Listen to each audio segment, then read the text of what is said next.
Supongamos que nosotros lo que queremos hacer con este amplificador clase AB es, no sé, supongamos un control de temperatura para un procesador. Ustedes se han dado cuenta que cuando un procesador trabaja mucho, pues él se calienta. Y eso implica que generalmente se active un ventilador. Entonces vamos a tener aquí nuestro amplificador clase AB. Ya lo vimos, está, estaba, estaba por aquí. Este amplificador clase AB yo lo voy a empaquetar, como se suele hacer con los sistemas, en una caja.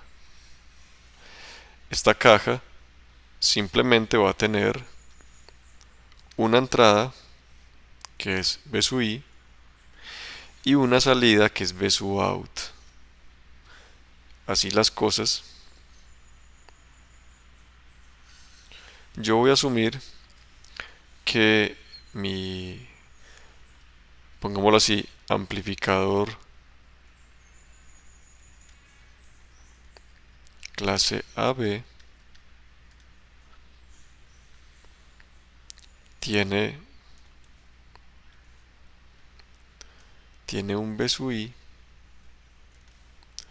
y también tiene un B sub out. ¿Qué podemos hacer con él? Como les dije, pues podemos hacer un, un sistema de control de temperatura, por ejemplo, para el procesador.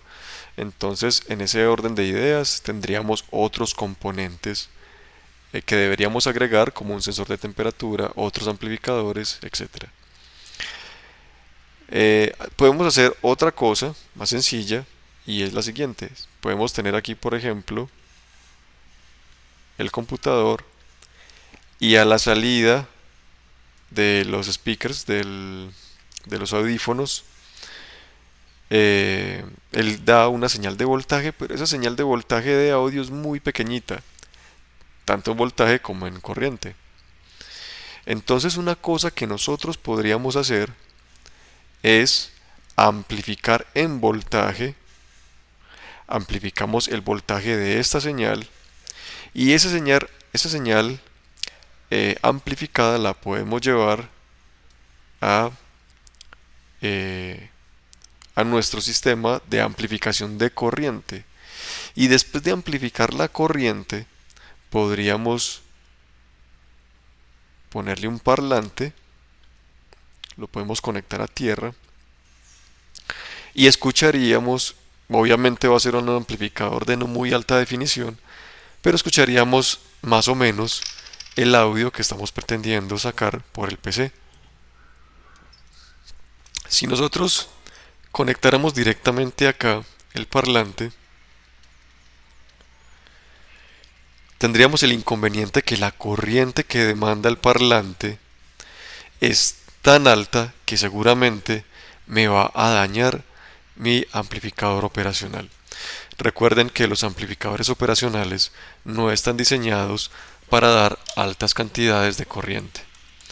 Entonces, a pesar de que el voltaje pueda incrementarse efectivamente desde la salida del PC hacia la salida del amplificador operacional, es necesario una etapa de amplificación de corriente. Por eso, no sé si alguna vez han escuchado ustedes que los amplificadores se construyen con varias etapas.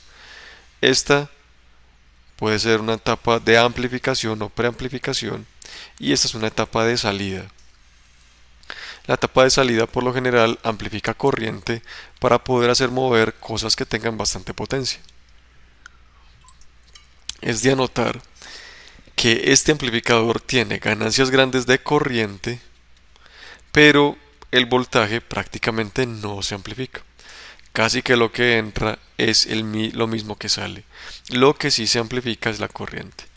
Mientras que acá las corrientes son muy pequeñas, pero los voltajes sí son muy diferentes. El voltaje de salida tiende a ser mucho más grande que el voltaje de entrada. De esta manera, poniendo un sistema de dos etapas, sacamos un voltaje alto y una corriente alta.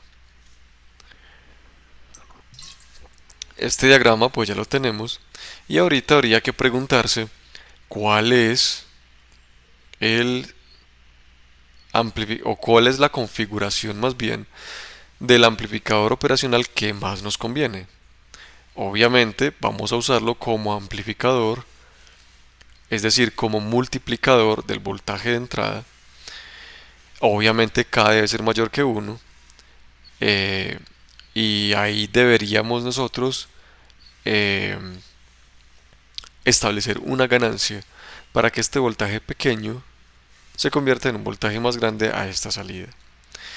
Si logramos eso, seguramente luego con este amplificador clase AB podemos hacer un amplificador simple de audio.